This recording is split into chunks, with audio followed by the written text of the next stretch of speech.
કાલે મુકુંદ તમે બહાર આવે ખુલ્લામાં એને કેવું લાગ્યું એમ પૂછ્યું અમે નંદનવન એમ કીધું ને આમ ઉતાવળમાં અતિશયોક્તિ થઈ ગઈ કે આમ સાચે સાચ અનુભવ્યું એવું લાગ્યું નંદનવન.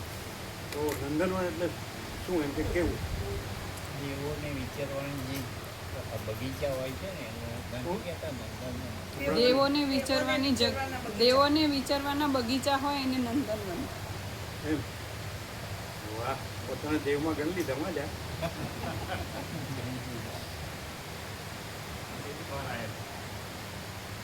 હે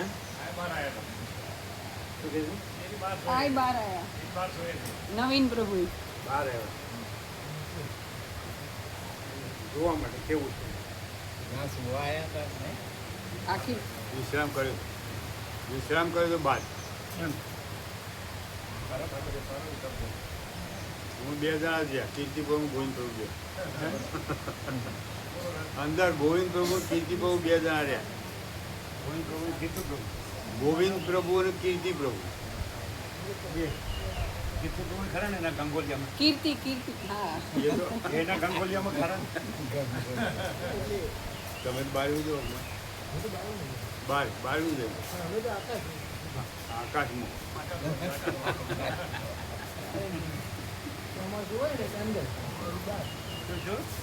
અમે તો 12 મહિના બાદ આમાં કઈ શીખવું પડે એવું નથી. અને એ જગ્યામાં છે એના કરતાં વધારે ખુલ્લું. બ્રહ્મની લહેર ફૂલ તારે કોઈ ફૂલ વાંચી જશે. એકદમ કૈવલ્ય પરમ નિર્મળતા પરમ શીતળતા.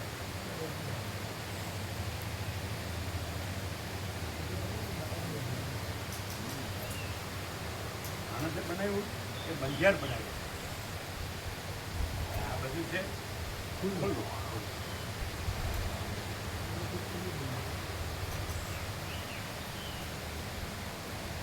નાચીદાગત આખા પ્રકાશના ટુકડા થાય કાંઈ નથી એવા આભા તરીકેના ટુકડા સાચા બધું આવે.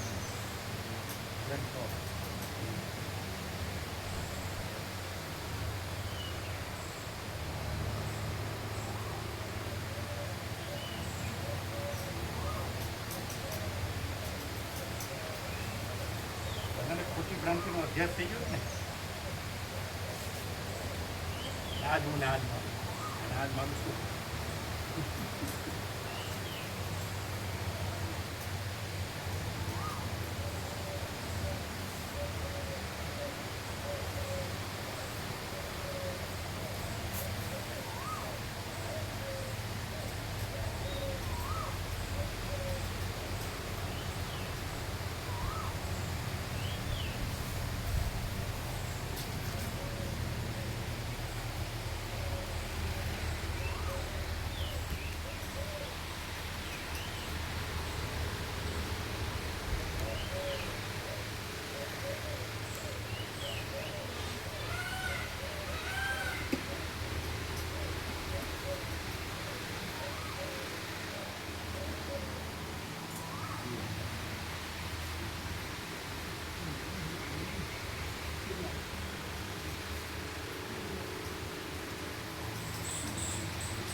ઓમ બરાબર અવાજ બરાબર.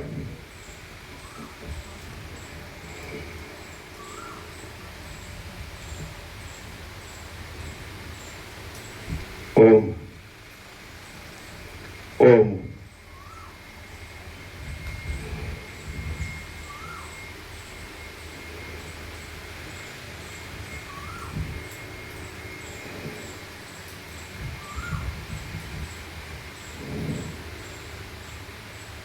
પરમ ચિદાકાશ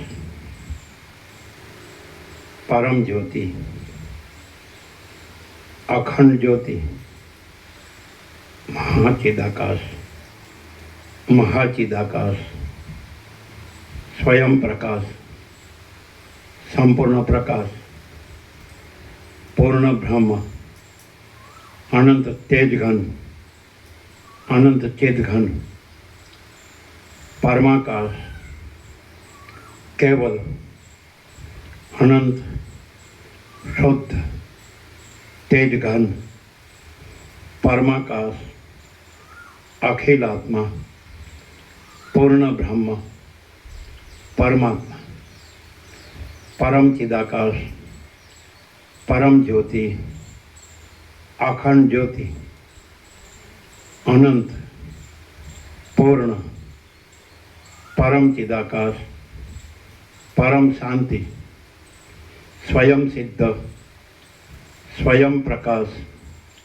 स्वयं पूर्ण, स्वस्वरूप, यही सब कुछ है, इसके सिवा कुछ नहीं है। शून्यभास, अनंत कोटि, महाकल्पो है ही नहीं। महाचिदाकाश, स्वयं प्रकाश, संपूर्ण प्रकाश, महाचिदाकाश ज्योति,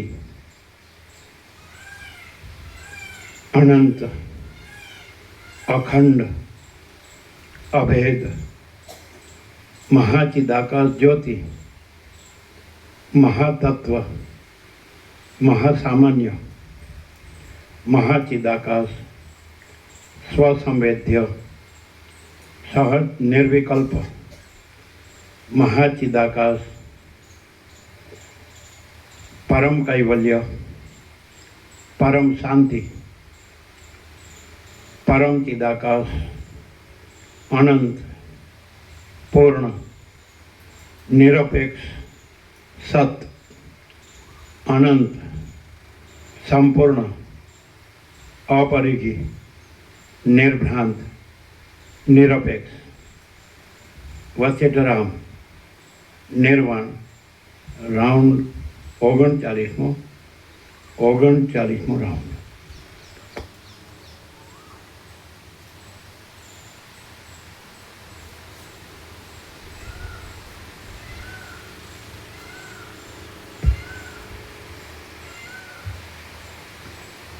आद्य परब्रह्म सद्गुरु देव की जय। ओम श्री परमात्मने नमः। सद्ग्रंथों में शिरोमणि श्री योग वासिष्ठ महारामायण निर्वाण प्रकरण पूर्वार्ध सर्ग 65मो पेज नंबर 988 पेज नंबर 988 सर्ग 65मो भिक्षुनी पेठे जीवोनो संसार। आ 65मा सर्गमां सगळा जीवो पेला संन्यासीनी पेठे ज संसारो पामवानो, राते संन्यासीनी शोध करवानो अने सभाना उठवानुं वर्णन करवामां आवशे। वशिष्ठ बोल्या, हे रामचंद्रजी, ऊपर कह्या प्रमाणे ए संन्यासीए पोताना चित्तमां जे ब्रह्मनुं जरा चिंतन कर्युं ते ब्रह्म बीजुं कांई नहीं पण ते संन्यासीनो पूर्वनो शुभाशुभ कर्मरूप प्रयत्न ज हतो। ए ज प्रयत्न ज्यारे फळ देवा तैयार थयो त्यारे संन्यासीए तेने पोताथी जुदा जेवो करीने स्पष्ट रीते जोयो, पण ते वास्तविक रीते जरा पण जुदो न हतो। चिदाभास रूप सगळा जीवोने जन्म मरणमय स्थिति पण ए प्रमाणे ब्रह्मरूप आकाशमय होवा छतां मिथ्या आकारने प्राप्त थयेली छे। चिदाभास रूप सगळा जीवोने जन्म मरणमय स्थिति पण ए प्रमाणे ब्रह्मरूप आकाशमय होवा छतां मिथ्या आकारने प्राप्त थयेली छे। आत्मा पोतानाथी जुदो न होवा छतां आ संसारूपी खंडने जुदो मानी लईने तेमां पड़े छे। आत्मा पोतानाथी जुदो न होवा छतां आ संसारूपी खंडने जुदो मानी लईने तेमां पड़े छे। सगळा जीवोनुं मरण समये प्रगट थयेलुं પોતપોતાના કર્મોનું ફળ સ્વપ્નની જેમ જગત રૂપે પ્રતીત થયા કરે છે. સંન્યાસીના જીવની જેમ સઘળા જીવો પણ ખરું જોતા મર્યાદાઓથી રહિત મોક્ષની પ્રાપ્તિ સુધી વ્યાકુળ રહે છે. મેં તમારી પાસે આ સંન્યાસીની કથાથી જીવોના સમૂહનું વર્ણન આપ્યું. હે રામચંદ્રજી, કેવળ એ સંન્યાસી જ પૂર્ણ સ્વરૂપમાંથી છૂટો પડીને ભમ્યો એમ નહીં, પણ સઘળા જીવો એ રીતે જ પૂર્ણ સ્વરૂપમાંથી ચ્યુત થઈને ભમ્યા કરે છે એમ સમજો. જેમ પર્વતની ટોચ ઉપરથી ભ્રષ્ટ થયેલો પથ્થરો નીચે નીચે જાય છે, તેમ જીવ દિવસે દિવસે એક મોહમાંથી બીજા મોહમાં જાય છે. એ વાત આપણને અનુભવથી પણ સાચી લાગે છે. પરમાત્માથી ભ્રષ્ટ થયેલો જીવ આ દ્રઢ સ્વપ્નને જુએ છે અને વળી એક સ્વપ્નમાંથી બીજા સ્વપ્નમાં જાય છે. માયાએ ખોખરો કરેલો અને એક સ્વપ્નમાંથી બીજા સ્વપ્નમાં પડતો જીવ પોતે પોતામાં જ કોઈ કાળમાં ક્યાંય કોઈ નિમિત્તથી આ સઘળા મિથ્યા સંસારને દ્રઢ માન્યા કરે છે. દેહમાં જે અહંભાવ છે તે જ બંધ છે અને એ અહંભાવ ટળીને જે આત્મલાભ થાય તે જ મોક્ષ છે. બોલો બોલો બોલો. દેહમાં જે અહંભાવ છે તે જ બંધ છે અને એ અહંભાવ ટળીને જે આત્મલાભ થાય તે જ મોક્ષ છે. રામ બોલ્યા. બોલવા દો. શું ફરીથી? માયાએ ખોખરો કરેલો અને એક સ્વપ્નમાંથી બીજા સ્વપ્નમાં પડતો જીવ પોતે પોતામાં જ કોઈ કાળમાં ક્યાંય કોઈ નિમિત્તથી આ સઘળા મિથ્યા સંસારને દ્રઢ માન્યા કરે છે. દેહમાં જે અહંભાવ છે તે જ બંધ છે અને એ અહંભાવ ટળીને જે આત્મલાભ થાય તે જ મોક્ષ છે. રામ બોલ્યા. અહો, આ જીવને ભારે ખોટો મોહ ઉત્પન્ન થાય છે. અહો, આ જીવને ભારે ખોટો મોહ ઉત્પન્ન થાય છે. જેમ થાકેલો મનુષ્ય સૂઈ ગયા પછી વિચિત્ર સ્વપ્ન આવવાથી દુઃખી થાય છે અને તેને સાચા જેવું માની લેવામાં આવે છે, તેમ જીવને મિથ્યા જ્ઞાનરૂપી રાત્રિમાં અનેક આકારો તથા અનેક વિકારોવાળી માયાથી ભારે વિષમ સંકટ પડે છે અને તેને સાચા જેવું માની લેવામાં આવે છે. એ ભારે આશ્ચર્ય છે. હે મહારાજ, આ જગતની સ્થિતિમાં સર્વદા સર્વત્ર સર્વ સંભવે છે એમ જે આપે કહ્યું તે પણ મારા અનુભવમાં આવ્યું.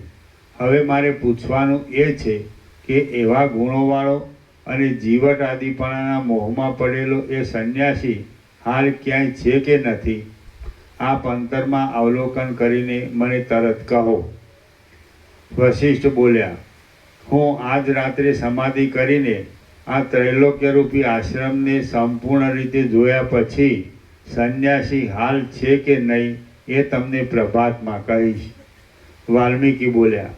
વશિષ્ઠ મુનિ એ પ્રમાણે કહેતા હતા ત્યાં બહાર પ્રલયકાળમાં ક્ષોભ પામેલા મેઘની ગર્જનાના જેવા પુષ્ટ નાદવાળો મધ્યાહન કાળને સૂચવનારો ડીમ નામના વાજાનો ડંકો થયો. એટલે વાયુએ કંપાવેલા ફૂલવાળા વૃક્ષોની પેઠે રાજાઓએ અને નગરના લોકોએ વશિષ્ઠ મુનિના ચરણમાં અનેક પુષ્પાંજલિઓ નાખી. પછી એ લોકો મોટા મોટા મુનિઓની પૂજા કરીને પોતપોતાના આસનો ઉપરથી ઉઠતા સઘળી સભા પણ ઘણા પ્રણામો કરતી ઉઠી. આકાશચારી તથા પૃથ્વીચારી લોકો ગયા દિવસની પદ્ધતિ પ્રમાણે ત્યાંથી ગયા. સર્વ લોકોએ પોતપોતાના ઉતારાઓ વગેરેમાં જઈ શાસ્ત્ર રીતિ પ્રમાણે પ્રેમપૂર્વક અનુક્રમથી પોતાના ધર્મરૂપ નિત્ય કાર્યો કર્યા. વશિષ્ઠ મુનિએ કરેલા ઉપદેશનું વારંવાર મનન કર્યા કરતા એ સઘળા લોકોને તે રાત્રિ તત્વવિચારના સુખથી ક્ષણ જેવડી થઈ ગઈ અને શ્રી રામચંદ્રજીએ પૂછેલા વિષયનું શ્રવણ કરવાની ઉત્કંઠાથી નિદ્રા નહીં આવતા કલ્પ જેવડી પણ થઈ પડી. પછી પ્રાતઃકાળે સઘળા લોકો પોતપોતાના કામકાજો કરવા લાગતા આકાશચારી તથા પૃથ્વીચારી લોકો વ્યાખ્યાન શ્રવણ કરવાને માટે સભામાં યોગ્ય બેઠકો ગોઠવીને અને અન્યોન્ય ભાષણ આદિથી પૂજ્ય લોકોની પૂજા કરીને આગળ પ્રમાણે જ બેઠા. આ રાત્રિ વિશ્રામ થયો તો વાલ્મીકીનો રાત્રિ વિશ્રામ ના થાય? વસિષ્ઠનો રાત્રિ વિશ્રામ થયો તો એ વાલ્મીકીનો રાત્રિ વિશ્રામ ગણાય ને? નથી ખ્યાલ હોતો. એટલે આમાં એ ગણતા નથી. એટલે પેલા 14 ગણ્યા હતા ને, એટલે 15મો થાય ને. એવી રીતે આ જે નોનનું ગણ્યા હોય એ ગણીએ તો 35 થઈ જાય. ખ્યાલ આવે? પાછળ નંબર અમુક નથી આપ્યા, પણ આ દાખલા કે રાત્રિ વિશ્રામ થઈ ગયો તે વાલ્મીકીનો ગણાય ને. ચાલો આગળ.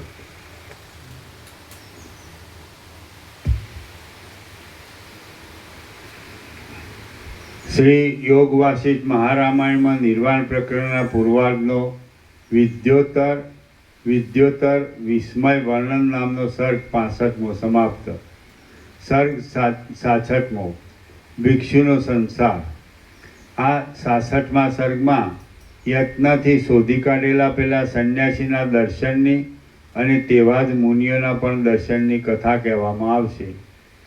વાલ્મીકી બોલ્યા, વશિષ્ઠ મુનિ સહિત તથા વિશ્વામિત્ર આદિ મુનિઓ સહિત સઘળા દિવ્ય લોકો, સિદ્ધો અને મોટા મોટા રાજાઓ એ સભામાં સારી રીતે બેઠા. રામ તથા લક્ષ્મણ પણ એ સભામાં બેઠા. અત્યંત ભરપૂર થયેલી એ સૌમ્ય સભા જેમ પવનના વેગ વિનાના સમયમાં કમલીની શોભે તેમ શોભવા લાગી. પછી રામચંદ્રજીના પૂછવાની રાહ નહીં જોતા વશિષ્ઠ મુનિ નીચે પ્રમાણે બોલ્યા, કેમ કે દયાળુ સજ્જનો જિજ્ઞાસુઓને બળાત્કારથી પણ સમજાવે છે.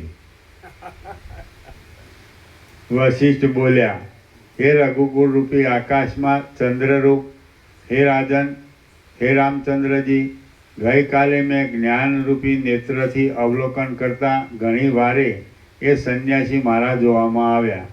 જ્યાં સુધી એવો સંન્યાસી ક્યાંય ન મળ્યો ત્યાં સુધી હું તેવા સંન્યાસીને જોવાની ઈચ્છાને લીધે લાંબી વાર સુધી ધ્યાનથી 7 દ્વીપોવાળી અને નાના મોટા અનેક પર્વતોવાળી પૃથ્વીમાં ફર્યો.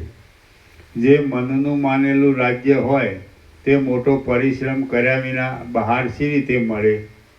પછી રાત્રિનો 3જો ભાગ બાકી રહ્યો ત્યારે હું ફરીવાર જેમ કિનારાનો પવન સમુદ્રમાં જાય, જે મનનું માનેલું રાજ્ય હોય તે મોટો પરિશ્રમ કર્યા વિના બહાર શી રીતે મળે? પછી રાત્રિનો 3જો ભાગ બાકી રહ્યો ત્યારે હું ફરીવાર જેમ કિનારાનો પવન સમુદ્રમાં જાય તેમ બુદ્ધિ વડે ઉત્તર દિશામાં ગયો. એ દિશામાં વાલ્મીક નામના દેશની ઉપર વાલ્મીક જીન એ નામનો મોટો સમૃદ્ધિવાળો દેશ છે. વાલ્મીક નામના દેશની એ દિશામાં વાલ્મીક નામના દેશની ઉપર જીન એ નામનો મોટો સમૃદ્ધિવાળો દેશ છે. એ દેશમાં ઘણા લોકોના આશ્રયરૂપ એક વિહાર નામનો પ્રદેશ છે. એ વિહારમાં પોતાની ઝૂંપડીની અંદર પિંગળા વાળવાળો એ દીર્ઘદર્શ નામનો સંન્યાસી સમાધિમાં લીન થઈને બેઠો છે. એવી રીતે બેઠેલા એ સંન્યાસીને આજ 21 રાત્રિ થયેલી છે. જેમાં મજબૂત આગળો દીધો છે એવા એના ઘરમાં રખેને તેના ધ્યાનનો ભંગ થાય એવા ભયને લીધે તેના પ્રિય સેવકો પણ અંદર જતા નથી. આવી રીતે એ સંન્યાસી બેઠો છે. એ ભિક્ષુને આજે દેહની મુક્તિ થઈ પરમ સાક્ષાત્કાર થવાનો છે. કારણ કે વિધાતાએ તેના આયુષ્યની ગણના પૂરી કરી છે. ધ્યાન કરતા એ સંન્યાસીની આજ 21 રાત્રિ વ્યતીત થયેલી છે. પણ તેણે ઉપર કહ્યા પ્રમાણે પોતાના ચિત્તમય સ્વપ્નમાં હજારો વર્ષોનો અનુભવ કર્યો છે. કોઈ પૂર્વના કલ્પમાં એવો એક સંન્યાસી હતો. આ કલ્પમાં આ સૃષ્ટિની અંદર એ બીજો છે. આ જગતરૂપી કમળના મધ્યમાં ભ્રમરની પેઠે ફરીને ચતુર ચિત્તથી મેં ઘણી શોધ કરી, પણ તેવો કોઈ ત્રીજો જણ મળ્યો નહીં. પછી આ બ્રહ્માંડને મૂકીને હું બીજા બ્રહ્માંડોને જોવા લાગ્યો. ત્યાં ચિદાકાશના એક ખૂણામાં રહેલા એક બ્રહ્માંડમાં તેવી જ સ્થિતિવાળો એક ત્રીજો સંન્યાસી પણ મારા જોવામાં આવ્યો. એ બ્રહ્માંડમાં પણ ત્યાંના બ્રહ્માએ આ બ્રહ્માંડના જેવો જ ક્રમ ગોઠવ્યો છે. આ પ્રમાણે અનેક બ્રહ્માંડોમાં કેટલાક બ્રહ્માંડોની અંદર આ બ્રહ્માંડના જેવી જ રચનાવાળા સર્વ પદાર્થો થયા છે અને હવે પછી પણ થશે. આ આપણી સભામાં જે પણ મુનિઓ અને બ્રાહ્મણો છે તેઓ તથા બીજા પણ લોકો ઘણી વાર આવી સ્થિતિઓવાળા થવાના છે. આ નારદ ફરીવાર પણ નારદ થશે અને કોઈ બ્રહ્માંડમાં બીજો પણ નારદ થશે. આવી રીતના જ્ઞાનવાળા અને આવી રીતના ચારિત્ર્યવાળા બીજા નારદો પણ ઘણા હોવા જોઈએ. વ્યાસ, શુક, સૌનક, ક્રતુ, પુલહ, અગત્ય, પુલત્સ્ય, ભૃગુ અને અંગિરા તેઓ તથા બીજાઓ પણ આવા ને આવા રૂપોવાળા તથા આવીને આવી ક્રિયાઓવાળા લાંબા કાળના યોગથી અન્ય બ્રહ્માંડોમાં પણ હોવા જોઈએ. જેમ જળોમાં વારંવાર તરંગો થાય છે અને શાંત થઈને ફરીથી તેના તે તરંગો થાય છે, તેમ સૃષ્ટિઓમાં એના એ લોકો તથા બીજા પણ ઘણા લોકો વારંવાર આવજા કર્યા કરે છે. તેઓમાં કેટલાક લોકો તુલ્ય આચરણોવાળા તથા તુલ્ય જન્મોવાળા થાય છે, કેમ કે આ માયા ખૂબ જ ફેલાયેલી છે. કેટલાક અત્યંત સમાન હાલતવાળા થાય છે, કેટલાક અર્ધતુલ્ય સ્થિતિવાળા થાય છે, કેટલાક કંઈક તુલ્ય સ્થિતિવાળા થાય છે અને કેટલાક કાંઈ પણ મળતી ન આવે એવી સ્થિતિવાળા પણ થાય છે. મોટાઓને પણ મોહ ઉપજાવનારી આ માયા આ પ્રમાણે ખૂબ જ ફેલાયેલી છે. વાસ્તવિક રીતે જોતા મહામંગલરૂપ પરમાત્મામાં દેહાદિકની ચેષ્ટારૂપ કર્મ નથી અને મનની ચેષ્ટા પણ નથી. વાસ્તવિક રીતે જોતા મહામંગલરૂપ પરમાત્મામાં દેહાદિકની ચેષ્ટારૂપ કર્મ નથી અને મનની ચેષ્ટા પણ નથી. જે કાંઈ દેહાદિક, મન તથા તેમની ચેષ્ટાઓ જોવામાં આવે છે તે કેવળ ભ્રાંતિ જ છે. જે કાંઈ દેહાદિક, મન તથા તેમની ચેષ્ટાઓ જોવામાં આવે છે તે કેવળ ભ્રાંતિ જ છે. જુઓ કે 21 રાત દિવસ ક્યાં અને તેઓમાં જીવટ આદિ ઘણી સૃષ્ટિઓનું દર્શન ક્યાં. અહો, મનની ગતિ મહાભયંકર છે. અનેક વાંધાઓ રૂપી કલ્લોલોથી ભરેલું આ સઘળું બ્રહ્માંડ કે જે પ્રાતઃકાળે જળમાં ખીલેલા કમળ જેવું દેખાય છે તે કેવળ દેખાવ માત્ર જ છે. જેમ અગ્નિના અંગારાથી જ્વાળાઓવાળો મોટો અગ્નિ થાય છે તેમ અહો, મનની ગતિ મહાભયંકર છે. અનેક વાંધાઓરૂપી કલ્લોલોથી ભરેલું આ સઘળું બ્રહ્માંડ કે જે પ્રાતઃકાળે જળમાં ખીલેલા કમળ જેવું દેખાય છે તે કેવળ દેખાવ માત્ર જ છે. જેમ અગ્નિના અંગારાથી જ્વાળાઓવાળો મોટો અગ્નિ થાય છે તેમ શુદ્ધ જ્ઞાનરૂપ પરમાત્મામાંથી અશુદ્ધિવાળી આ સઘળી સંસારરૂપી ઝાડ થયેલી છે. જેમ અગ્નિના અંગારાથી જ્વાળાઓવાળો મોટો અગ્નિ થાય છે તેમ શુદ્ધ જ્ઞાનરૂપ પરમાત્મામાંથી અશુદ્ધિવાળી આ સઘળી સંસારરૂપી ઝાડ થયેલી છે. સંન્યાસીના મનની જેમ પ્રત્યેક જીવના મનમાં પણ આવી જ રીતનો પ્રત્યેક જગતરૂપ દેખાવ ઉદય પામ્યો છે અને તે દેખાવો સંબંધી બીજા જીવોના મનમાં પણ આવી જ રીતના વિચિત્ર દેખાવો ઉદય પામ્યા છે. કારણોના પણ કારણરૂપ અને સર્વના અધિષ્ઠાનભૂત પરમાત્મા સ્ફુર્યા કરે છે. તેમાં એ સઘળા દેખાવો પરસ્પર વ્યવહારની દ્રષ્ટિથી સાચા છે, પણ પરમાત્માનું સ્વરૂપ જાણવામાં આવે ત્યારે મિથ્યા થઈ જાય છે. કારણોના પણ કારણરૂપ અને સર્વના અધિષ્ઠાનભૂત પરમાત્મા સ્ફુર્યા કરે છે. તેમાં એ સઘળા દેખાવો પરસ્પર વ્યવહારની દ્રષ્ટિથી સાચા છે, પણ પરમાત્માનું સ્વરૂપ જાણવામાં આવે ત્યારે મિથ્યા થઈ જાય છે. શ્રી યોગ વાસિષ્ઠ મહારામાયણમાં નિર્વાણ પ્રકરણના પૂર્વાર્ધનો ભિક્ષુ સંસ્કૃતિ કથન નામનો સર્ગ 67મો સમાપ્ત. સર્ગ 67મો બ્રહ્મની એકતાનું પ્રતિપાદન. આ 67મા સર્ગમાં સમાધિમાં મુક્ત થયેલા સંન્યાસીના દેહના નાશનું, ભિક્ષુની પેઠે બીજાઓને પણ ભ્રાંતિને લીધે બંધ થવાનું અને બોધથી મોક્ષ થવાનું વર્ણન કરવામાં આવશે. દશરથ બોલ્યા, હે મહામુનિ વશિષ્ઠ, હું અહીંથી હમણાં કેટલાયક માણસને મોકલું છું. તેઓ ત્યાં જઈને તે સંન્યાસીને સમાધિમાંથી જાગૃત કરે અને તે ઝૂંપડીમાંથી તેને તરત અહીં લાવે. વશિષ્ઠ બોલ્યા, હે રાજા, એ મોટા સંન્યાસીનો દેહ હમણાં જીવતો નથી, પણ પ્રાણ વગરનો થઈ ગયો છે અને બગડીને છિન્ન ભિન્ન થઈ ગયો છે. એ સંન્યાસીનો જીવ તો બ્રહ્માનો હંસ થઈને જીવન મુક્ત થઈ રહ્યો છે, માટે ફરીવાર સુધી સંસારમાં આવે એમ નથી. 1 મહિના સુધી ઘરનો આગળો ખોલવો નહીં, એવી એ સંન્યાસીની આજ્ઞાના બળથી તેના સેવકો ઘરના બારણાની પાસે જ ચોકી કરવાને માટે ઊભા છે. મહિનો પૂરો થશે ત્યારે એ સેવકો બારણું ઉગાડીને તે સંન્યાસીના શરીરને મરણ પામેલું જોઈને બહાર કાઢી જળમાં ડૂબાડી દેશે અને તેની જગ્યાએ તેની એક પાષાણમય મૂર્તિ બેસાડશે કે જે મૂર્તિને તેના ભક્ત લોકો દેવરૂપ માનશે. એ સંન્યાસી તો હંસના શરીરથી જીવનમુક્ત થઈને રહ્યો છે. હવે વિહારમાં પડેલું તેનું જૂનું મનુષ્ય શરીર પ્રાણાદિકથી રહિત થઈ ગયું છે, માટે તેને શી રીતે જાગૃત કરી શકાય?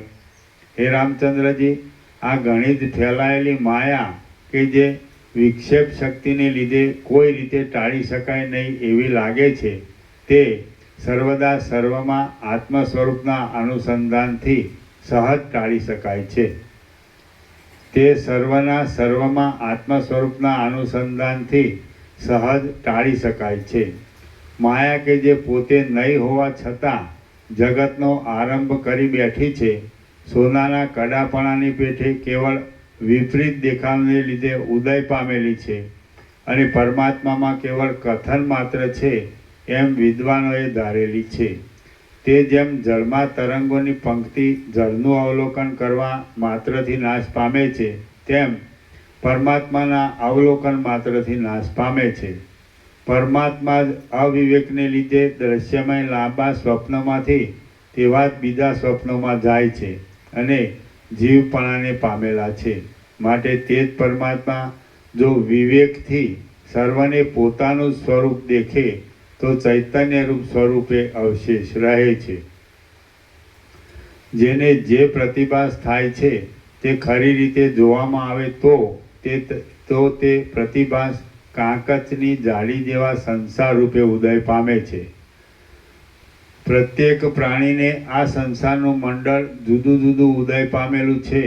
સંન્યાસીના જુદા જુદા સ્વપ્નો જેવું છે અને જળના તરંગાદી મિથ્યા વિભાગો જેવું છે એમ સમજો. જેમ આ જોવામાં આવતો સંસાર બ્રહ્માના સ્વપ્નરૂપ છે, તેમ વ્યષ્ટિ જીવના પણ સ્વપ્નરૂપ જ છે અને ચિત્તની ભ્રાંતિરૂપ જ છે. તો પણ એટલો ભેદ છે કે બ્રહ્માને તે મિથ્યા જણાય છે અને વ્યષ્ટિ જીવોને દ્રઢ સત્ય જણાય છે. જો ચિત્તની શુદ્ધિ થાય તો જેમ તે બ્રહ્માને સ્વપ્નના વિલાસ જેવો લાગે છે, તેમ વ્યષ્ટિ જીવને પણ સ્વપ્નના વિલાસ જેવો લાગે. જો ચિત્તની શુદ્ધિ થાય,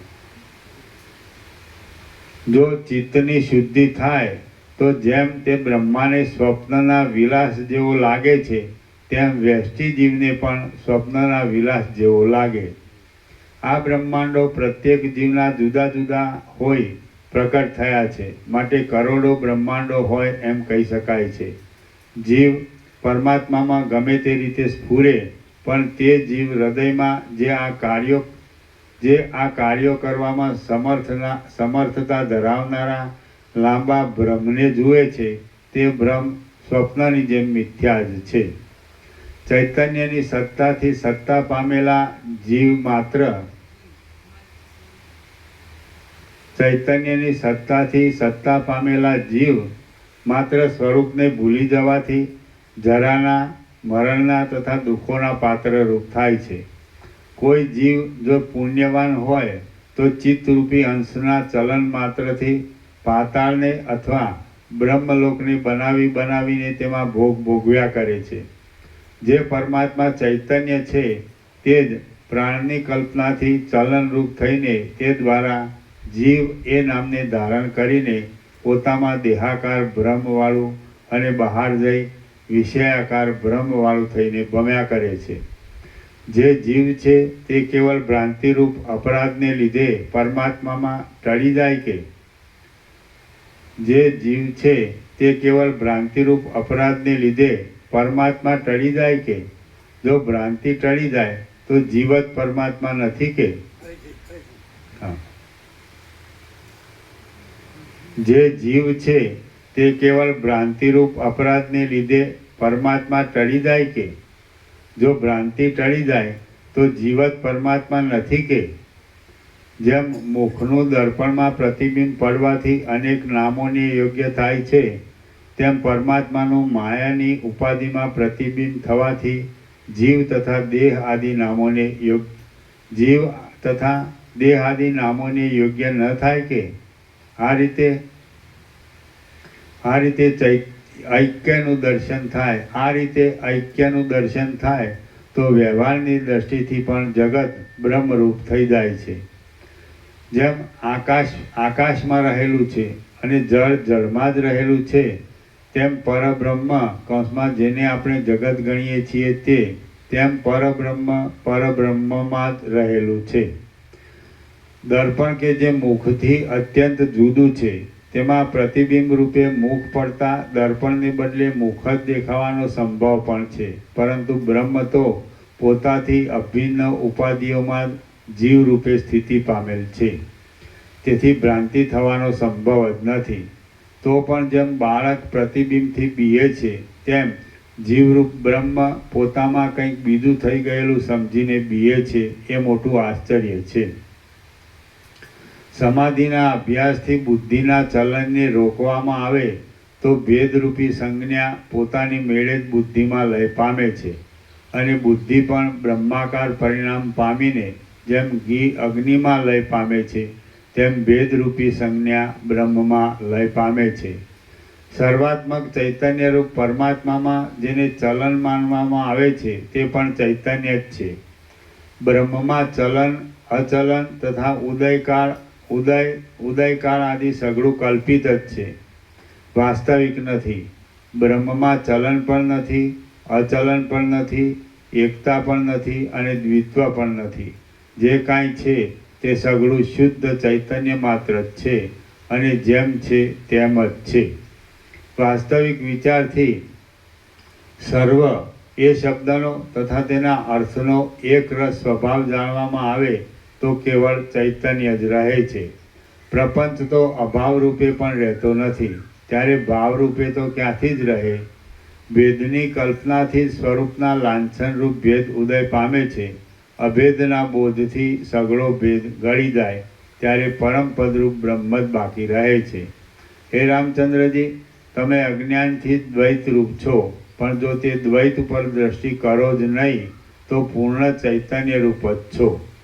આ વિષયમાં બીજા કોઈને પણ પૂછી જુઓ કે હું કહું છું તે જ પરમાર્થ છે, માટે હવે તમારી બધી શંકાઓ દૂર થઈ ગઈ હશે. નિઃશંકપણું પ્રાપ્ત થયું એટલે હવે સ્વપ્ન પણ નથી, જાગ્રત પણ નથી, સુષુપ્તિ પણ નથી, તુર્યપણું પણ નથી, બંધ પણ નથી, મોક્ષ પણ નથી અને બીજી કોઈ કલ્પના પણ નથી. જ્યાં સુધી અજ્ઞાન છે ત્યાં સુધી જ જગત છે. જે જગત છે તે એક બ્રહ્મ જ છે. જે બ્રહ્મ છે તે જ આ જગત રૂપે રહેલું છે. જે અબોધ છે તે મિથ્યા જ છે. એટલા માટે હવે દ્રષ્ટા, દર્શન કે દ્રશ્ય ક્યાં રહ્યા? જો તમારા સંકલ્પોનો નાશ થયો તો ચિત્તનું તથા પ્રાણ આદિનું ચલન પણ બંધ થાય.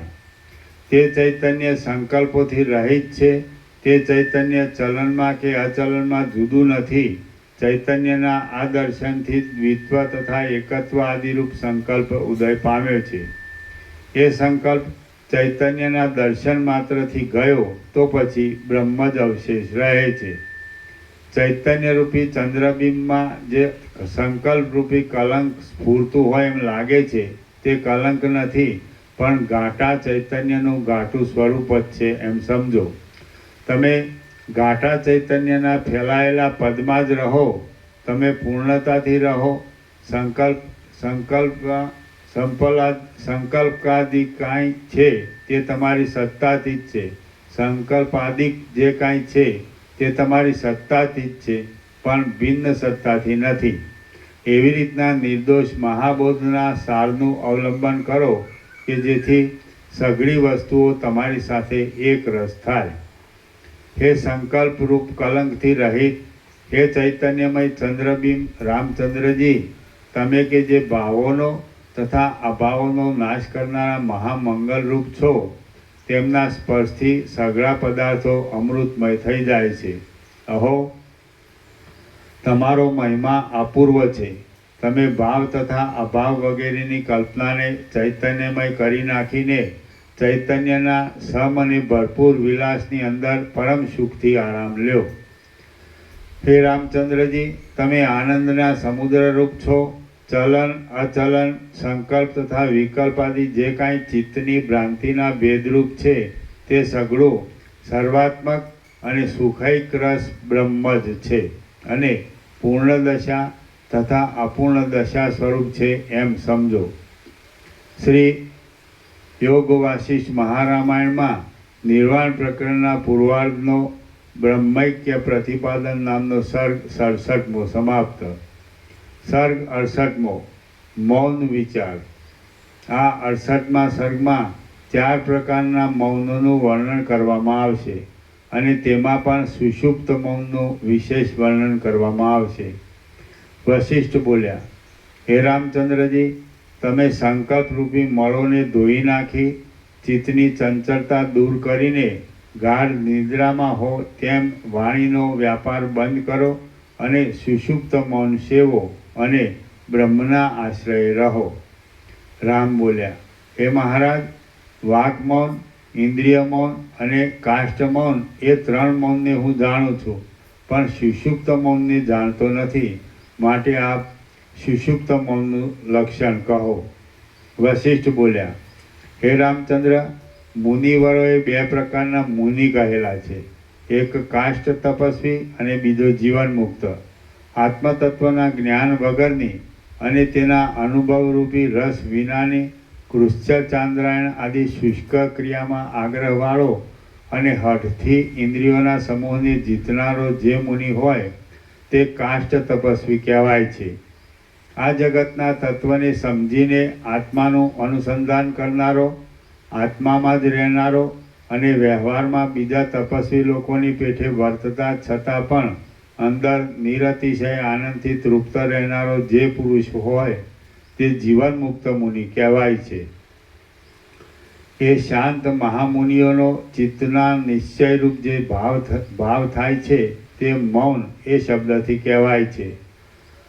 મૌનને જાણનારા લોકોએ વાક મૌન, ઇન્દ્રિય મૌન, કાષ્ઠ મૌન અને સુષુપ્ત મૌન એ રીતે 4 પ્રકારનું મૌન કહેલું છે. વાણીને રોકી રાખવી એ વાક મૌન કહેવાય છે. બળાત્કારથી ઇન્દ્રિયોનો નિગ્રહ કરવો એ ઇન્દ્રિય મૌન કહેવાય છે. શરીરની ચેષ્ટાઓનો ત્યાગ કરવો એ કાષ્ઠ મૌન કહેવાય છે. અને જગતના બાદપૂર્વક આત્માનું જ અનુસંધાન કરવું એ સુષુપ્ત મૌન કહેવાય છે. જો કે મનોમૌન નામનું એક 5મું પણ મૌન છે, તો પણ તે કાષ્ઠ તપસ્વીમાં, મૂર્છામાં અને મરણમાં જ સંભવે છે, માટે તેને જુદું ગણવામાં આવ્યું નથી. આત્મતત્વનો અનુભવ થતાં જે સુષુપ્ત મૌન નામનું મૌન થાય છે તેને જીવન મુક્ત પુરુષ જ ધારણ કરે છે. આત્મતત્વનો અનુભવ થતાં જે સુષુપ્ત મૌન નામનું મૌન થાય છે તેને જીવન મુક્ત પુરુષ જ ધારણ કરે છે. પહેલાં 3 મૌનનો અધિકારી કાષ્ઠ તપસ્વી છે અને ચોથા મૌનનો અધિકારી જીવન મુક્ત છે. જીવન મુક્તોમાં રહેનારી જે સુષુપ્ત મૌન નામની અવસ્થા છે તે જ તુર્યાવસ્થા છે. વાક મૌન, ઇન્દ્રિય મૌન અને કાષ્ઠ મૌન એ ત્રણ પણ જો કે મૌન કહેવાય છે, તો પણ તેઓ મલિન મનના દ્રઢ નિશ્ચયરૂપ હોય છે. તેથી જીવને બંધન આપનારા થાય છે. માટે એ ત્રણમાંના કોઈ પણ મૌનવાળાને કાષ્ઠ તપસ્વી કહીએ છીએ. બળાત્કારથી મનનો નિગ્રહ કરીને અંદર અહંભાવનું અનુસંધાન નહીં કરતા અને બહાર નામરૂપાત્મક દ્રશ્ય પ્રપંચનું અનુસંધાન નહીં કરતા છતાં પણ અજ્ઞાનથી આવરણ પામેલા આત્માને નહીં જોતો કાષ્ઠ તપસ્વી સમાધિમાં જેમ બીજો માણસ સુષુપ્તિમાં અજ્ઞાનના સાક્ષીપણાથી રહે છે તેમ અજ્ઞાનના સાક્ષીપણાથી રહે છે. એ ત્રણેય મૌનવાળાઓ સમાધિમાંથી ઉઠ્યા પછી ચિત્તનું ચલન થાય છે અને સુષુપ્ત મૌનવાળા જીવન મુક્તને તો સર્વદા ચિત્તની ગતિ થતી જ નથી. તેથી કોઈ સમયે પણ ચિત્તનો નિરોધ કે ચિત્તનું પ્રકટ થવું આદિ લીલા થતી નથી.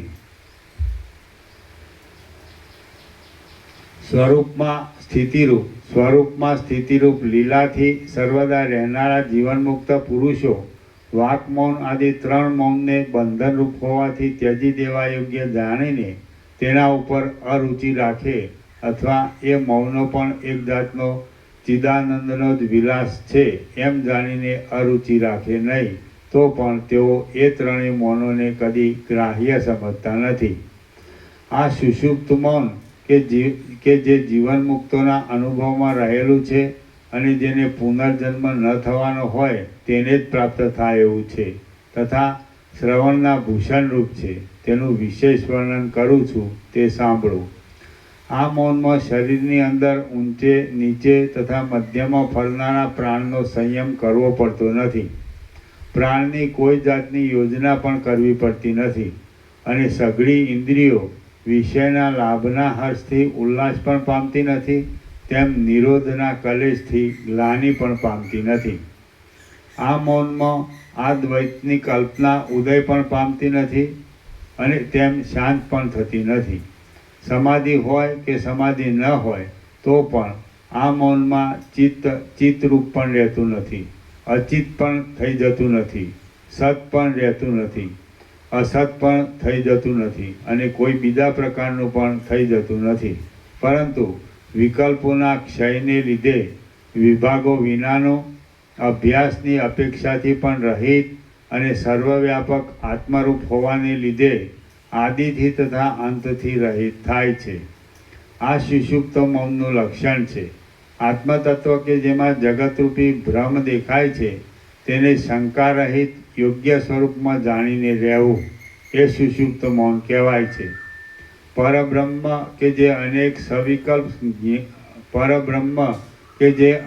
સવિકલ્પ જ્ઞાનોના આત્મારૂપ છે તેથી જ પૂર્ણ થઈને મર્યાદા રહિત સ્થિતિમાં રહેવું એ સુષુપ્ત મૌન કહેવાય છે. આ સગળું જગત શૂન્ય છતાં પણ અધિષ્ઠાનની સત્તાથી શૂન્ય નથી અને અધિષ્ઠાનની સત્તાથી અસ્તિત્વ ધરાવતું હોય તો પણ પોતાની સત્તાથી હોતું નથી. એવી પાકી સમજણથી ચિત્ત સમ તથા શાંત રહે એ સુષુપ્ત મૌન કહેવાય છે. જે સ્થિતિમાં સઘળું જગત સત પણ નથી, અસત પણ નથી, પોતાની સત્તાથી શૂન્ય છે તથા નિરાધાર છે અને અધિષ્ઠાન રૂપે જોતા શાંતિ માત્ર છે તથા જ્ઞાન માત્ર છે, એવી પાકી સમજણ રહે તે સ્થિતિ સુષુપ્ત મૌન છે.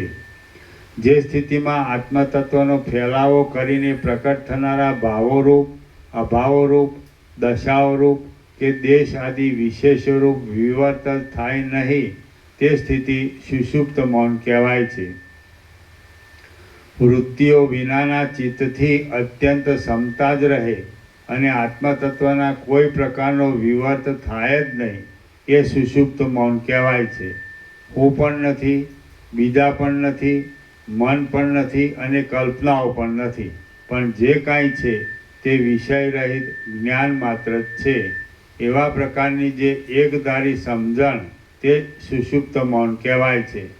જેમાં આ જગતની અંદરના સઘળા શબ્દોનો તથા સઘળા અર્થોનો એક રસ થઈ જાય છે, એવું જે સત્તા સામાન્ય છે તે હું છું, એવી જે અખંડ સમજણ તે સુષુપ્ત મૌન કહેવાય છે. આવી સ્થિતિમાં ચિત્તની બ્રહ્માકાર છેલ્લી વૃત્તિ પણ શૂન્ય જેવી થઈ જાય છે. ત્યાર પછી પોતાની, બીજાની કે ભેદની કલ્પના ક્યાંથી જ રહે? આવા પ્રકારની જે અખંડ સ્થિતિ એ જ વ્યાપક સુષુપ્ત મૌન કહેવાય છે. આ બોધવાળું સુષુપ્ત મૌન અવિદ્યાના બાદથી તુર્યાવસ્થા કહેવાય છે અને અવિદ્યાનો બાદ કરનારી વૃત્તિઓના બાદથી તુર્યાતીત પણ કહેવાય છે. એમ સ્વચ્છ રીતે સમજો. સુષુપ્તિ સમાધિ, તુર્ય સમાધિ અને તુર્યાતીત સમાધિ કે જેઓ જ્ઞાનની 7 ભૂમિકાઓમાં 5મી, 6ઠ્ઠી અને 7મી ભૂમિકાઓ રૂપ છે, તેઓ જીવન મુક્તને અનુક્રમે જાગ્રતમાં તથા સ્વપ્નમાં પણ થાય છે.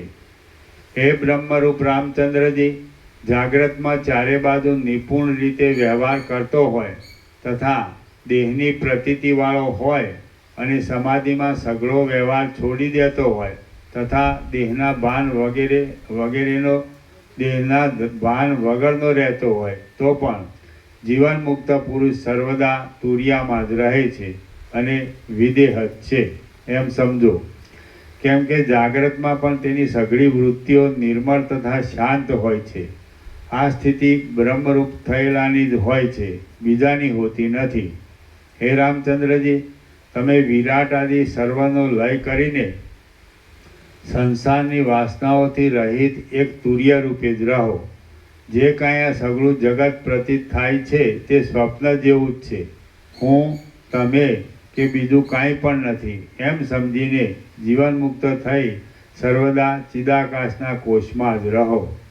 શ્રી યોગ વાસિષ્ઠ મહારામાયણમાં નિર્વાણ પ્રકરણના પૂર્વાર્ધનો મૌન વિચાર નામનો સર્ગ 68મો સમાપ્ત.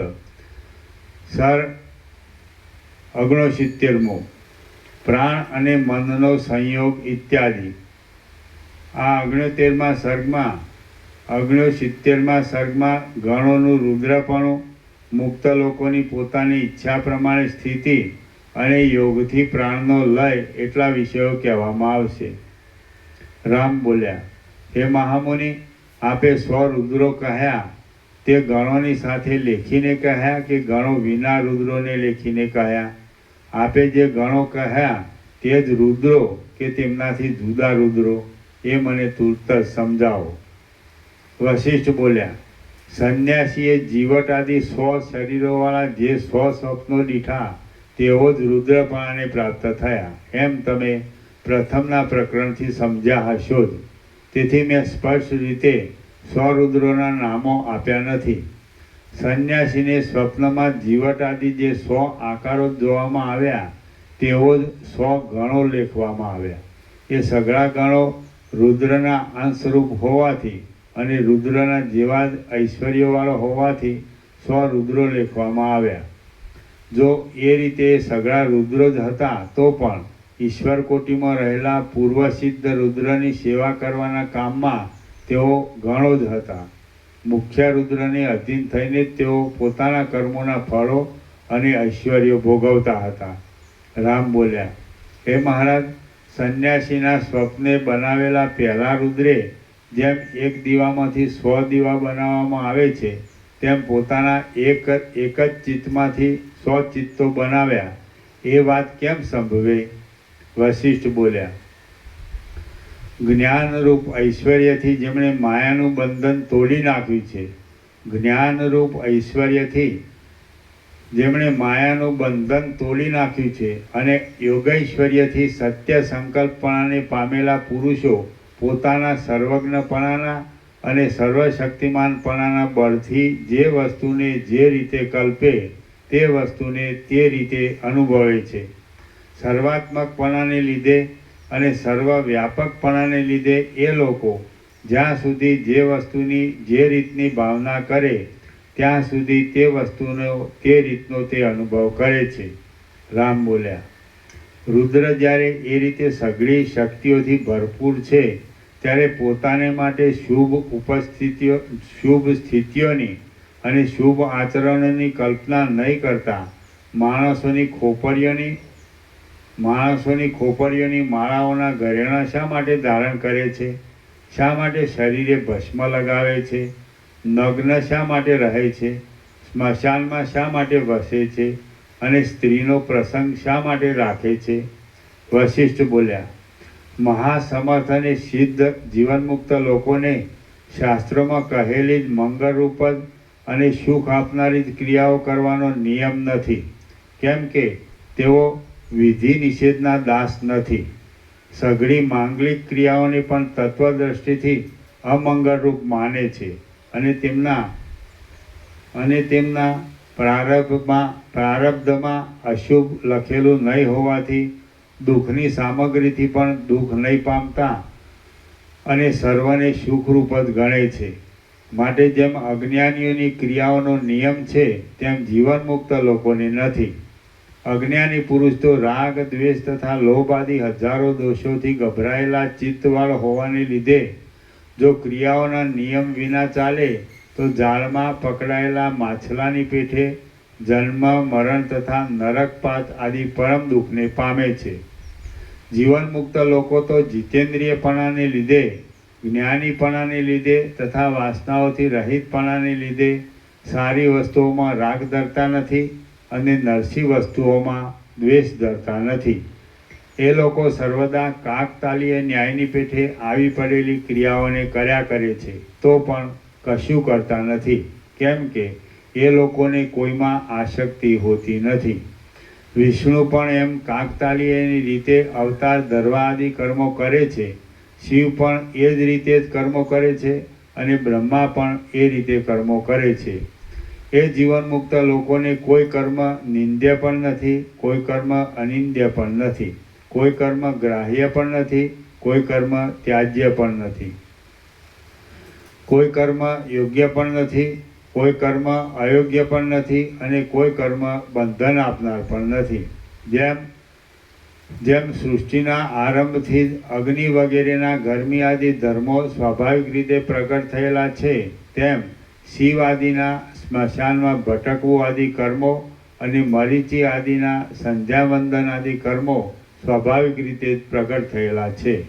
અજ્ઞાની લોકોની ક્રિયાઓ એમ સ્વાભાવિક રીતે સૃષ્ટિના આરંભમાં પ્રગટ થતી નથી, પણ સૃષ્ટિની જમાવટ થયા પછી તે વર્ણાશ્રમ આદિ વિભાગોની દોરવણીથી જુદી જુદી કલ્પાયેલી છે અને તે ક્રિયાઓ અજ્ઞાની લોકોને આ લોકમાં તથા પરલોકમાં સુખ દુઃખરૂપી ફળો પણ આપે છે.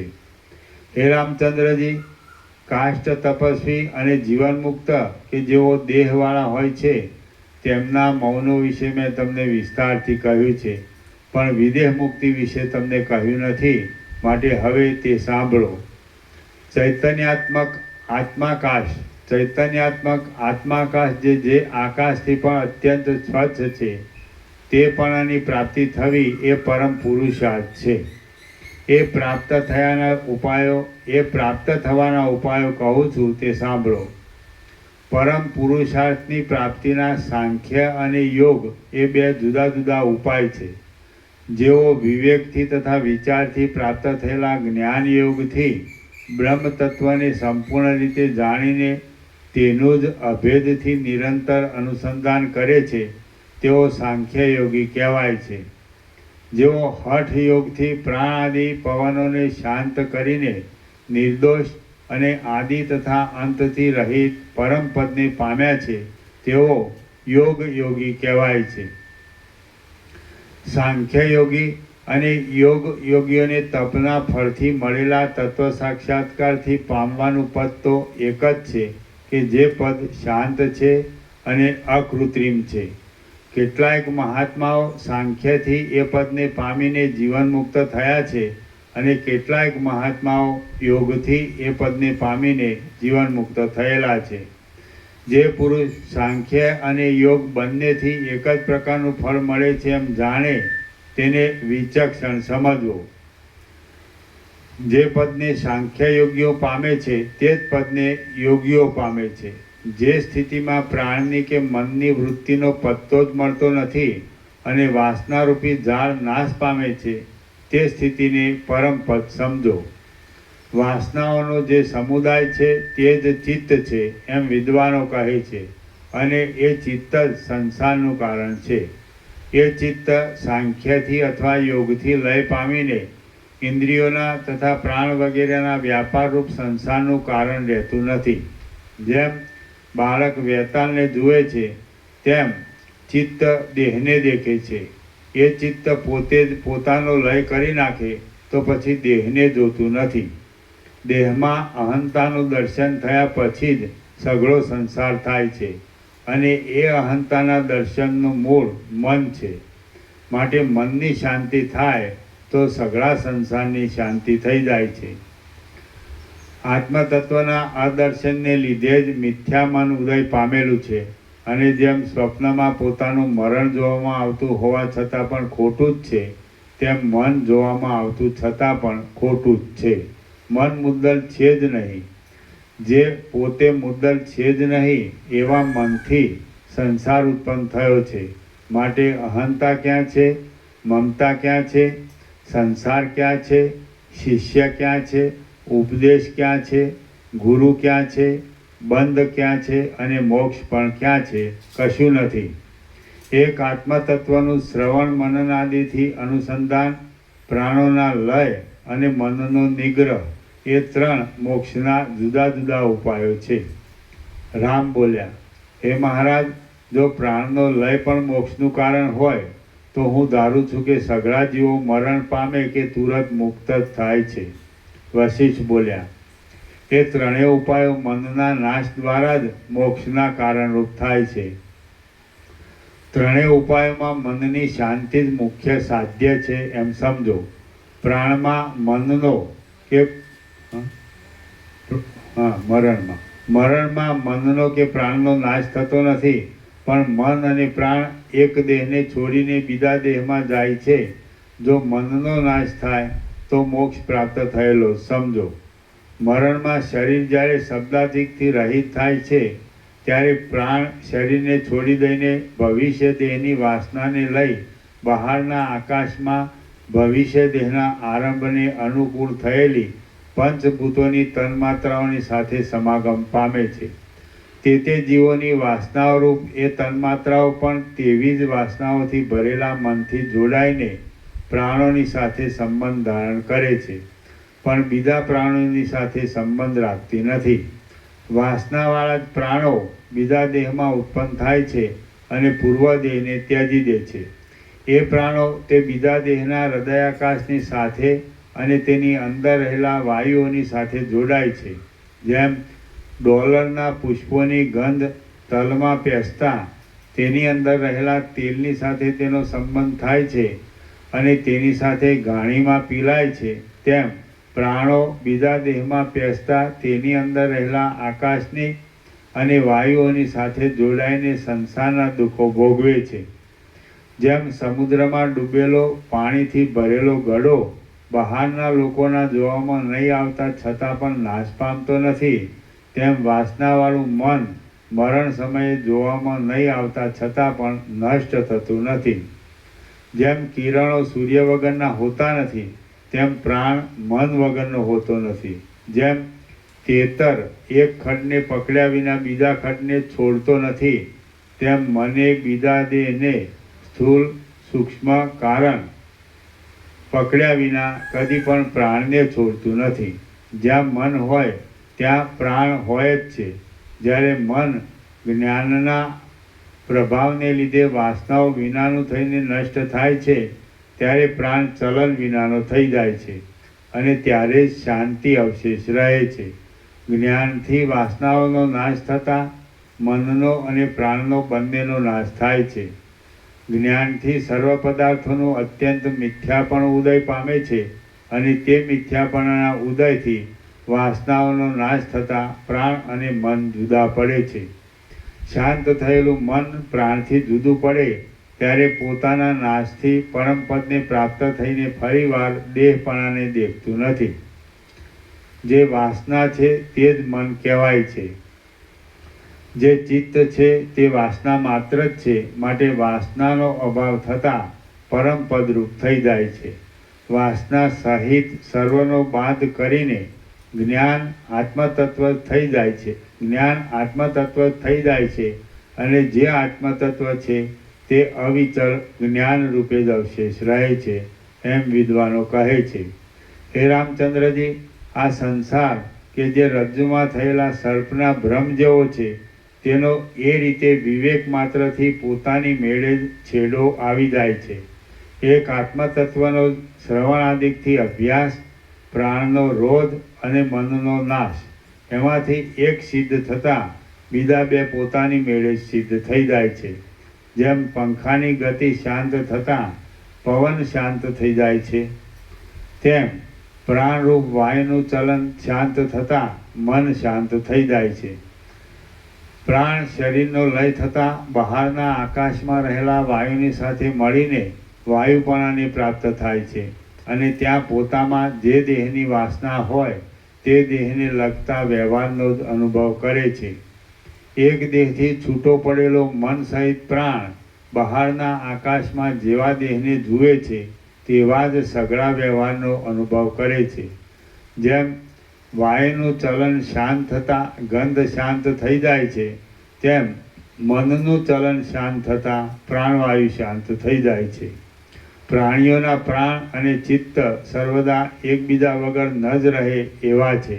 જેમ તેલમાં આવેલી પુષ્પની સુગંધ અને તેલ એ બંને મિશ્ર જ છે, તેમ પ્રાણ અને ચિત્ત પણ મિશ્ર જ છે. જેમ રથ સારથીને ગતિ આપે છે અને સારથી રથને ગતિ આપે છે, તેમ પ્રાણ મનને સર્વદા ચલન આપે છે અને મન પ્રાણને સર્વદા ચલન આપે છે. જેમ અગ્નિનો અભાવ થતાં ઉષ્ણતા નષ્ટ થઈ જાય છે અને ઉષ્ણતાનો અભાવ થતાં અગ્નિ નષ્ટ થઈ જાય છે, તેમ પ્રાણનો અભાવ થતાં મન નષ્ટ થઈ જાય છે અને મનનો અભાવ થતાં પ્રાણ નષ્ટ થઈ જાય છે.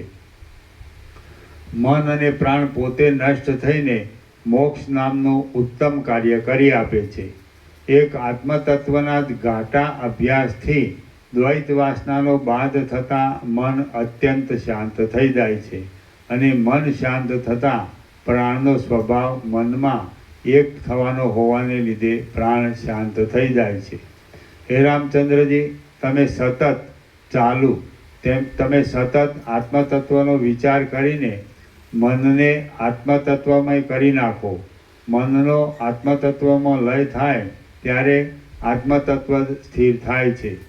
જ્ઞાન અને અજ્ઞાનમાં તમને જે અત્યંત સુખદાયી જણાય તેનો આશ્રય કરો, અથવા અજ્ઞાન અને તેનો બાદ કરનારી બ્રહ્માકાર વૃત્તિ એ બંને નિવૃત્ત થતાં જે ચિન્માત્ર અવશેષ રહે છે તેમાં પ્રાણની ધારણા કરીને સ્થિર થાઓ. જે એક બ્રહ્મતત્વ છે તેના આકારનો સદા વિચાર કરવો અને એમ વિચાર કરતાં કરતાં સાક્ષાત્કાર સુધી પહોંચી જવું, એટલે ત્યાં જતા વિચારો આપોઆપ શાંત થઈ જશે. જેમ દેહ ભોજન લેવાનું બંધ કરતાં પોતાની મેળે જ નાશ પામે છે, તેમ પ્રત્યાહાર કરનારાઓનું ચિત્ત પ્રાણની સાથે પોતાની મેળે જ ક્ષય પામે છે અને પરબ્રહ્મ રૂપે જ અવશેષ રહે છે. જેમાંથી સઘળા આકારો શાંત થઈ ગયા હોય એવું ચિત્ત જેમાં એકાગ્ર થાય તે રૂપ જ ક્ષણ માત્રમાં બની જાય છે. લાંબા કાળ સુધી કરવામાં આવેલા અભ્યાસનો સ્વભાવ જ એવો છે. અવિદ્યાવાળું દ્વૈત મુદ્દલ છે જ નહીં અને તત્વજ્ઞાનથી જ પરમપદની પ્રાપ્તિ થાય છે, એમ યુક્તિપૂર્વક સમજીને પછી ધ્યાન આદિથી જ્ઞાનનો જ અભ્યાસ કરવો. જેમ મેઘ નાશ પામતા મેઘથી થયેલું ઝાકળ નાશ પામે છે, તેમ ચિત્ત શાંત થતાં ચિત્તથી થયેલી આ સંસારરૂપી મૃગ તૃષ્ણા શાંત થાય છે. જે ચિત્ત છે તે જ અવિદ્યા છે. એટલા માટે બ્રહ્માકાર પરિણામ પામેલા ચિત્તથી જ ચિત્તનો નાશ કરો. હે રામચંદ્રજી, ચિત્તના ક્ષયનું રૂપ શૂન્યતા નથી, પણ ચિત્તના અધિષ્ઠાનભૂત આત્મા જ ચિત્તના ક્ષયનું રૂપ છે. કેમ કે અભાવને પરમ પુરુષાર્થ કહેવાય જ નહીં.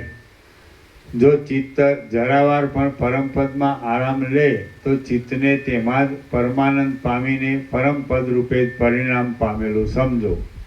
ચિત્તને નિરતિશય સ્વયં પ્રકાશ આનંદનો સ્વાદ મળ્યો તો પછી સંસારમાં પાછા આવવાની ઈચ્છા કરશે જ નહીં. ચિત્તને નિરતિશય સ્વયં પ્રકાશ આનંદનો સ્વાદ મળ્યો તો પછી સંસારમાં પાછા આવવાની ઈચ્છા કરશે જ નહીં. જો ચિત્ત સાંખ્યથી અથવા યોગથી પરમપદમાં આરામ લઈ સત્વપણાને પામે તો ફરીવાર સંસારમાં જન્મ થતો જ નથી.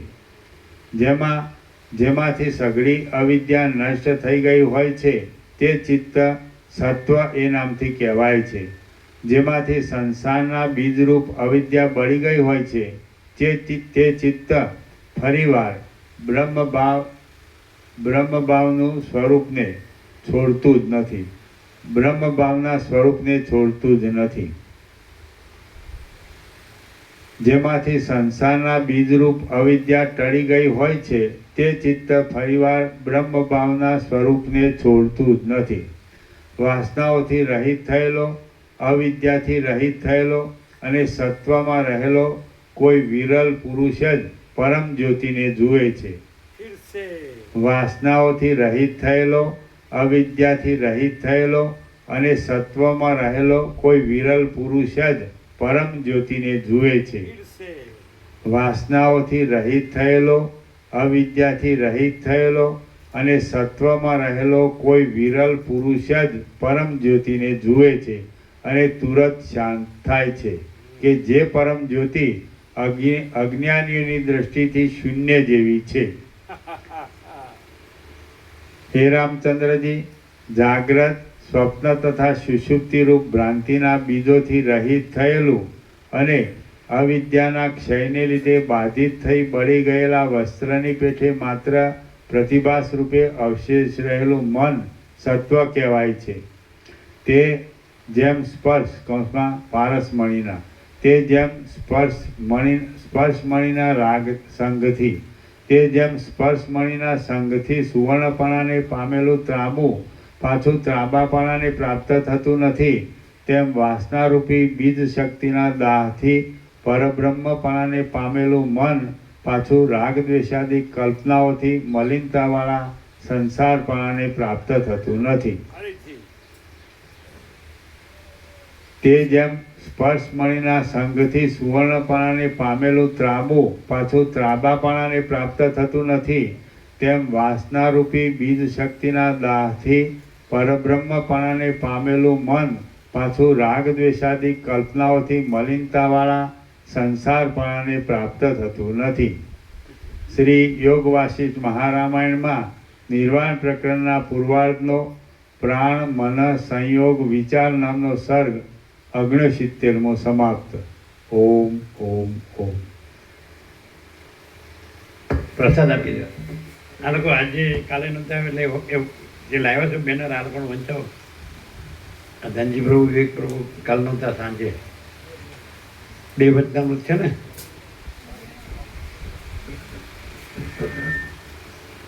હા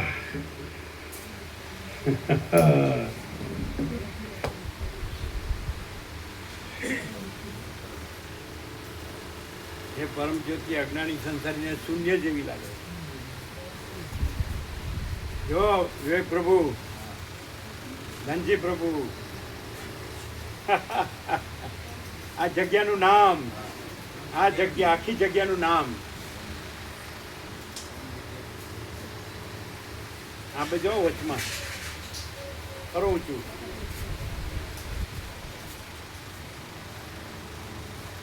હવે આને વચમાં આવવા દો. કરું છું.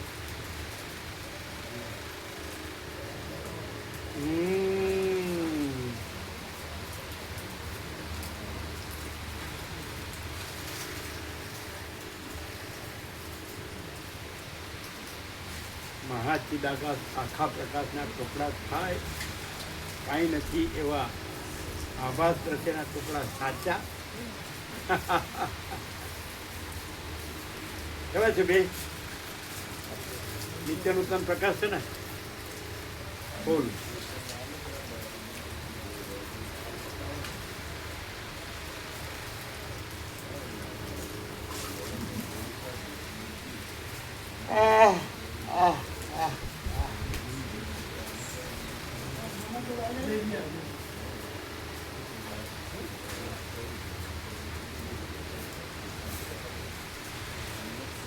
અમે લોકો લેજો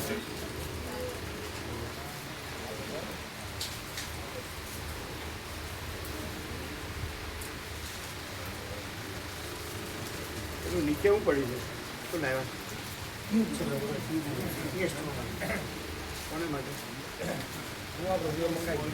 બરાબર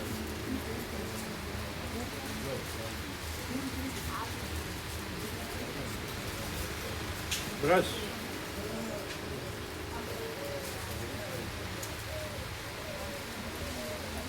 પરમ જ્યોતિ આવો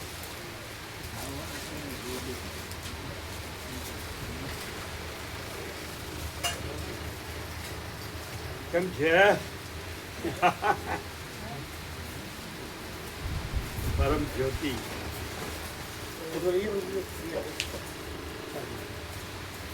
ફોકસ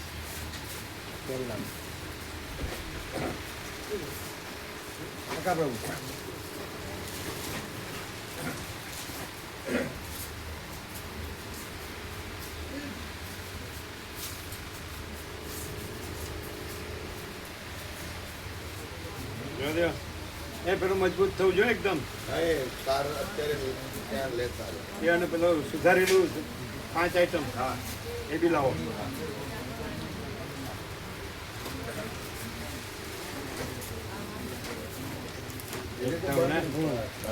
નેચરલ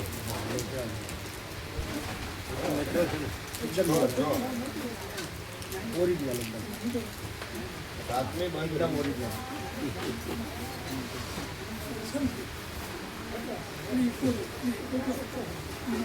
પરમ જ્યોતિ આવી ગયું પરમ જ્યોતિ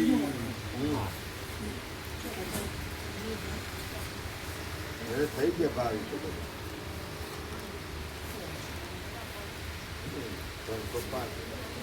305 થઈ ગયા અને મારા બાપુ ને એટલી મેં તો એટલે નાનું રમકડું નહીં રાખ્યું પેલું 17 ઇનોવામાં એડી પ્રભુને એ લોકોના એમના એટલે 305 માં આવી ગયું આવી ગયા પણ એ 305 માં આવી ગયું એ 5 લોકો અને આ 300 ફૂટ થઈ ગયા આવી ગયું ને પરમ જ્યોતિ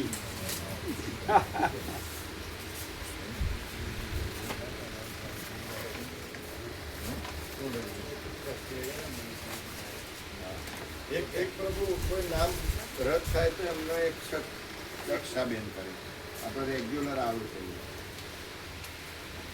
એ કોણ છે ભાઈના ઘરેથી છે અને આમાં ઈચ્છા પૂરી છે તમારા અમારા ભાઈના ઘરેથી ભાઈના ઘરે નાના ભાઈના ઘરેથી એકાદ નામ કેન્સલ થાય તો એમનું નામ આવે એમ પછી આપણા લિસ્ટમાં છે લાવજો પેન્ડિંગમાં છે હા પણ લાવો ને એટલે તમારા ભાઈના ઘેરથી એટલે મોટા ભાઈ ના ના ના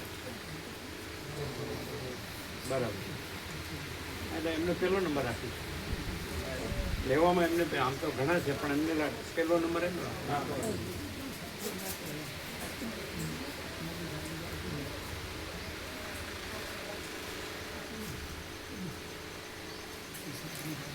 જે રિયલ એન્ડ જેન્યુન હોય એને તો પહેલાં જ લેવાનું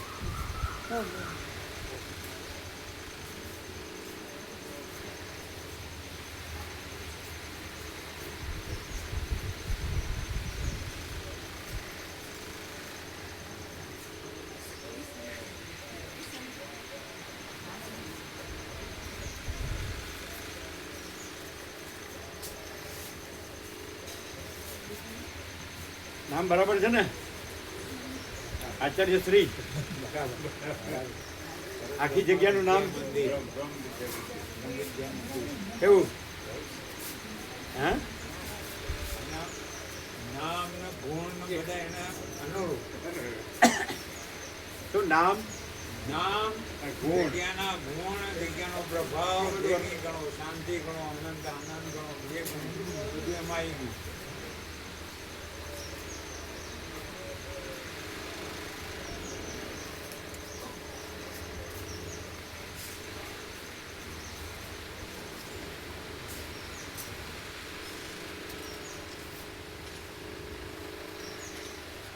એ પેલા ગયા મામા પ્રભુ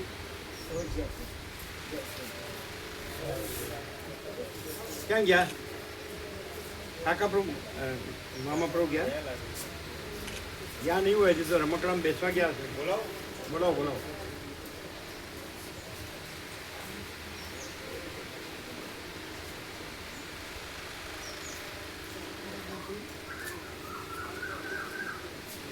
ગયા કેવું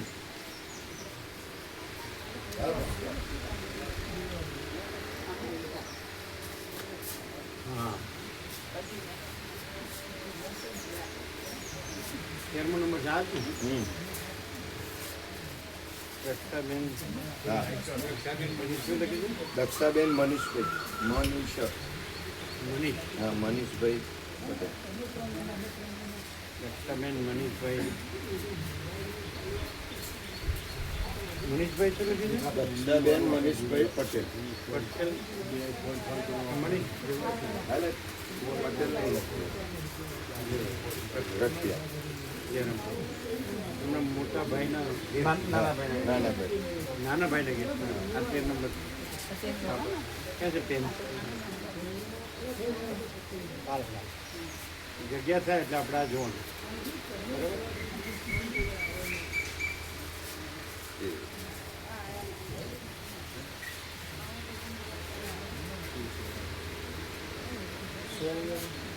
બસ જગ્યા છે એટલે આને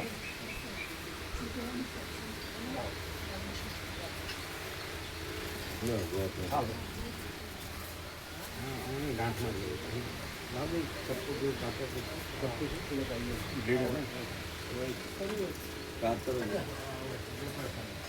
આ તો ખુલ્લું જ છે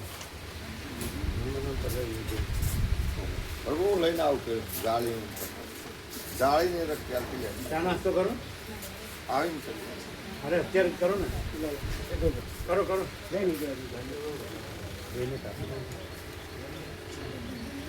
જો પેલા આનંદનો ઓર્ડર પાછો આનંદનો ઓર્ડર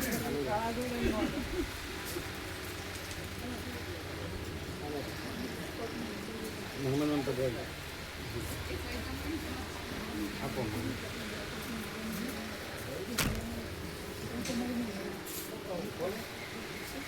હા એ પ્રમાણે પ્રસાદ આપજો આ કોની પેન છે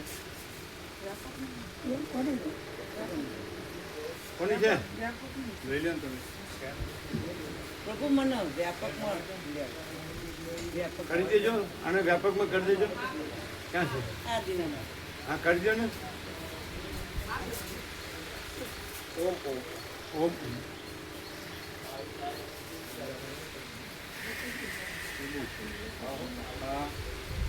આ વિધિ લખ્યું કેવું છે આ પેલી પ્રભુનું.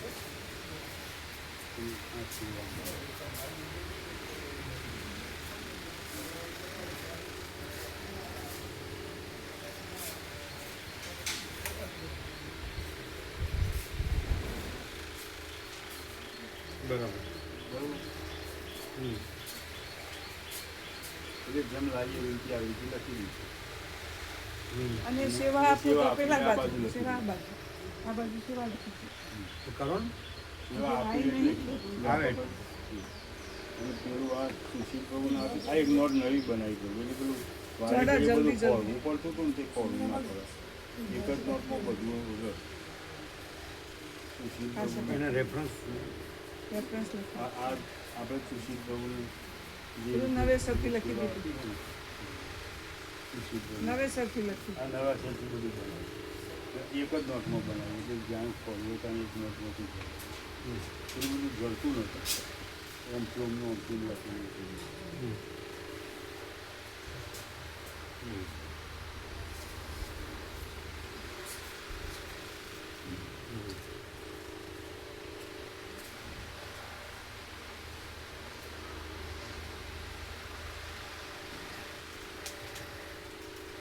હરિ પ્રભુ પેલું આટલું લખ્યું.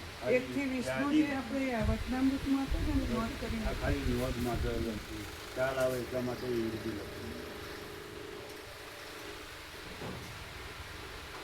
એ રીતે બરોબર લખ્યું.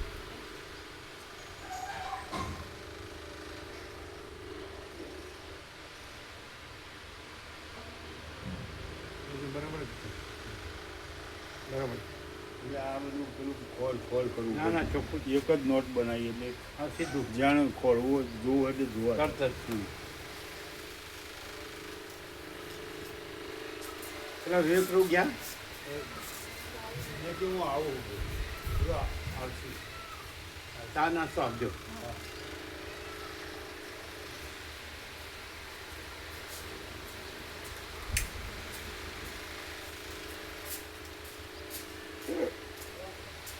આઠ ભાવિકોની સેવા કરી. આ વ્યાપક સેવા 8 ભાવિકોની હાથ હતી અને એક દેવરા પ્રભુની રાતે આપી દીનામાં કરી. એટલે 8 ભાવિકોની 8 પંચની 40 માગી. 40 ભાવિકની સેવા છે વ્યાપક જનરલની. આ પોત જે લઈએ ને આપણે સેવા એ 8 ભાવિકોની સેવા અમારે 50 છે. થશે એટલે આપી દઈશું. 40 તમારે અરે પેલા જ્યાં જતા રહે બોલાવો તો ને તમારે વહેલું બોલતા નથી. તો જતા રહે બધું જતા રહે. આનંદ પ્રભુ મામા પ્રભુ નહીં ગયા હોય નહીં ગયા હોય જતા રહે. 40 से 50 રાઉન્ડ થઈ જતા એટલે આપી દઈશું. અરે તમારે ક્યાં જોવાનું છે? અમને કહેવું પડે પહેલાં. આ લોકો હોય ત્યારે જ બધું કહેવાનું, પછી બોલવાનું નહીં. અમારે કેવી રીતે કરવું એ તમને શું ખબર?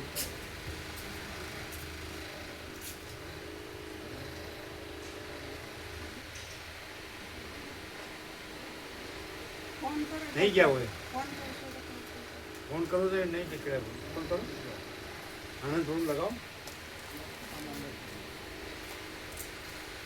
એટલે 40 છે ને અહીંયા રાખવાનું જ નહીં. ગમે તે મેં તો આપી દેવાય. તમારે કેટલા છે માણસ કોણામાં? 28. એટલે અત્યારે તો જરૂર નથી ને. તો પછી હા ગયા કે છે બોલાવા ગયા. શું કહે છે? ગયા હે?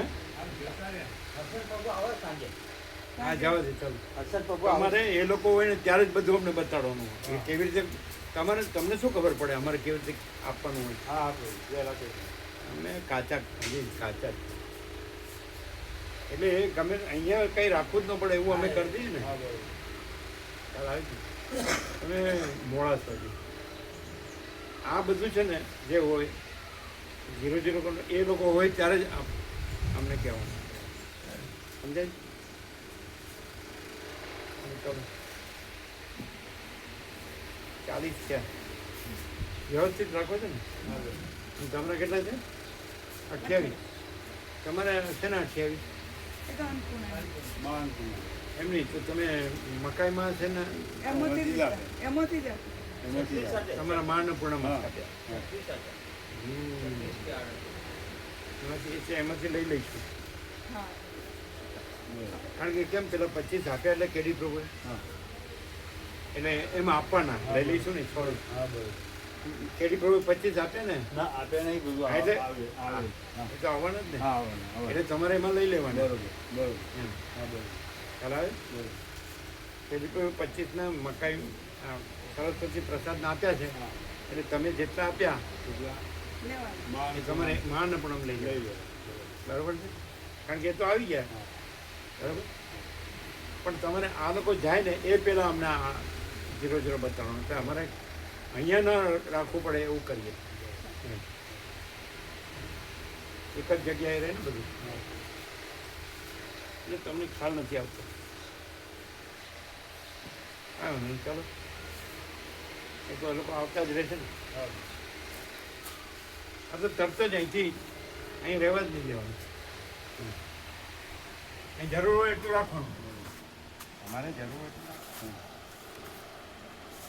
વધારાનું નહીં રાખવાનું. તો વેપરૂમ પ્રસાદ લેવાના રહ્યા?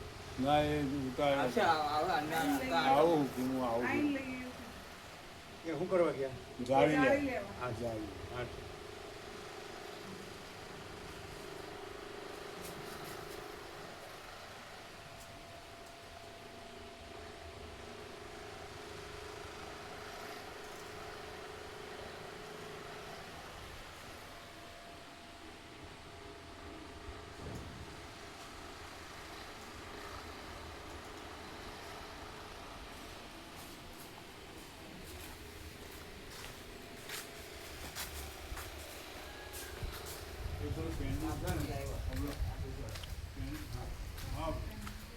પેલું પેન્ડિંગ અને પેલું આ જોડી રાખજો.